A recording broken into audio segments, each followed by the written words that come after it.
Hello, and welcome back to my TikTok channel, The World in Chronological Order. In this video, I'm going to read history down through time. My grandson recommended it would be easier. So that's what we're going to do. Using foundational knowledge. Foundational knowledge is the core set of basic facts, terms, concepts, and early skills that form the essential starting point for learning. So let's just turn around here and look at some foundational facts as we read down through history.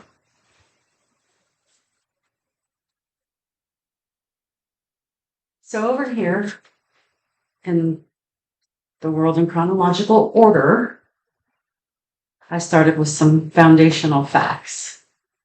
3.4 million to 4,000 BC is the beginning to the end of the Stone Age. Foundational fact, 4,000-ish, Adam and Eve settled east of Eden, which is why we have Eastern philosophy, Eastern history, and Eastern religions. All the facts on here are considered foundational facts. You cannot analyze and create advanced projects without knowing basic facts first. Knowing basic facts by heart makes hard tasks easier. It saves mental energy and mental anxiety about your own knowledge.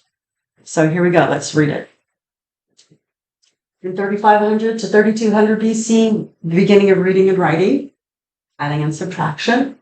3300 to 13 BC, you had the Indus Valley Civilization. By 3100, you had the first dynasty of Egypt, Upper and Lower. You had, by 2700, the Minoan Civilization of Crete, Greece. 2600 to 2500 BC, you had the Pyramids of Giza. And by 2500, you had multiplication and division.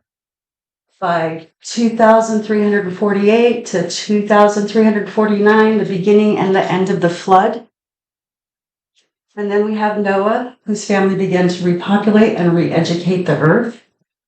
We know that his son Japheth fathered the Caucasian race, Shem, modern day Iran, Iraq, Syria, father of the Semites. And then you have Ham, who populated North Africa, Egypt, the Levant, and parts of the Arabian Sea. Another fact is by 2242 to 2200, you have the Tower of Babel, Nimrod, modern day Iraq. Mankind's language was confused and humanity was scattered across the land or earth.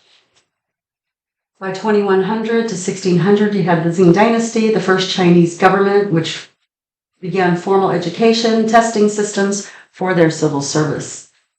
By 2091 BC, God chose Abraham, who is a descendant of Shem, Hebrew, founding father of Israel.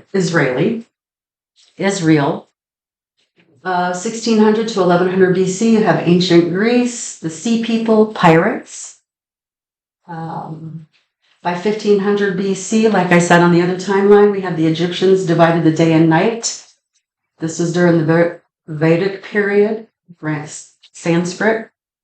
By 1400 BC, Moses and the Ten Commandments, and we know the rest of the biblical history there.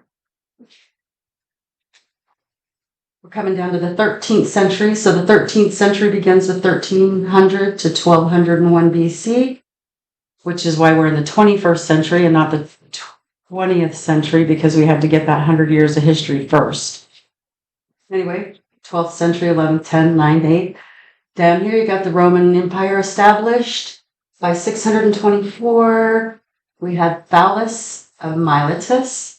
He was the first Western philosopher, took us from myth to reason. Pythagoras, father of numbers, he shifted math from simple counting to theoretical concepts where numbers ruled reality.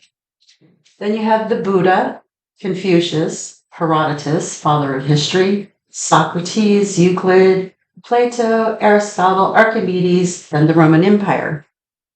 So we're going to come down to 1 BC to 1 AD, the 24-hour period. And then I'm going to squeeze this in a little bit. So 1 AD, Jesus is born. By 27 to 79, Pliny the Elder, the first encyclopedia. By 33 and a half, Jesus dies. By 40 AD, Christians in Antioch. 79 AD, you have the volcano Mount Vesuvius in Italy. 312, the Catholic Church begins. 610, Islam. 1096 to 1200. And then we go down to 1400, the printing press. 1500, the scientific revolution. You have the Protestant Revolution. 1600, the history revolution, the Renaissance, and the advent of humanism. This is kind of where we got really screwed up in history. Then you have the European Industrial Revolution. In 1776, the Declaration of Independence is signed. From 1776 to 1914, we have the first American Industrial Revolution. By 1777, the Articles of Confederation. By 1787, the United States Constitution is written. The Federalist Papers in the 1700s. Then you have from 1890 to 1920, the Progressive Era. And this is where things are going to need to change in our education system. We are in the actual Industrial Revolution. But from 1914 to 1915 is the Second American Industrial Revolution. From 1915 to 1970, the Third American Progressive Global Industrial Revolution. This is when we went global. 1970 to the year 2000, the Fourth American Progressive Global Industrial Revolution, and by 2000 to 2020, the Fifth American Progressive Global Industrial Revolution, 2020-2030, the Sixth American Progressive Industrial Revolution. And we can fill in the rest of history, pretty easily from here, chronologically.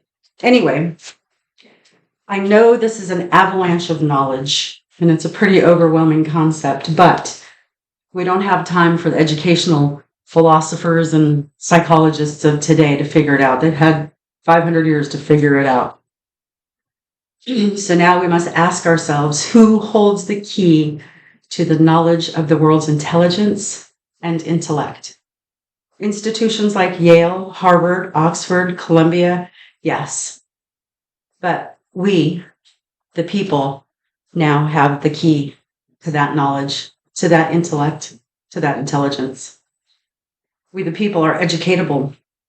We're lifelong learners, autodidactic even, especially when we're not put in a learned cocoon by the educational institutions of today. We, the people, can and are capable of participating in intellectual conversation and doing our part in society and civil society. Anyway, thank you for listening. And in my next video, we'll discuss what to do with all this knowledge. Thank you again for viewing my channel. See you soon.